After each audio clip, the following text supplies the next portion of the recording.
chỉ lấy ăn như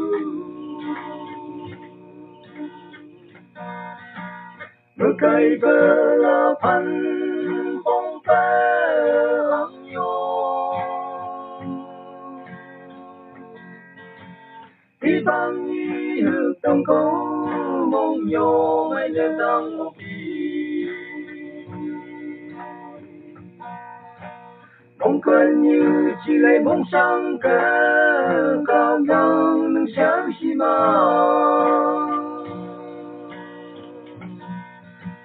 anh là như là mong xin câu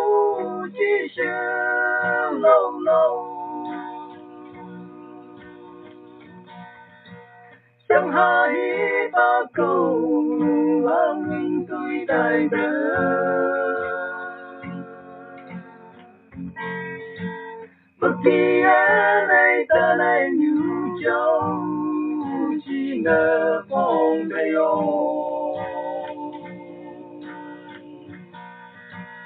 anh làm ơn sự mong cả đừng pha nên mong yêu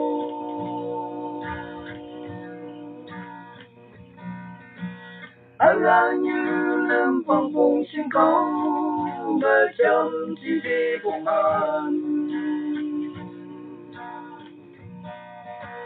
mong mong đang chạy mong sáng mất khi ở đây thơm nhai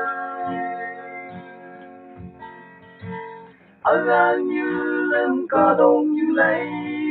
mong phong mong ly câu đừng ngang ngang apa ni chỉ sinh ai chỉ tận ngồi ăn thầm nhai anh là như mong xin câu chỉ sương lâu lâu chẳng hai ba câu là muốn tôi đại đời bất kỳ ai này ta này như cháu chỉ nợ bóng cây ô anh làm mơ sự mong cả từng pha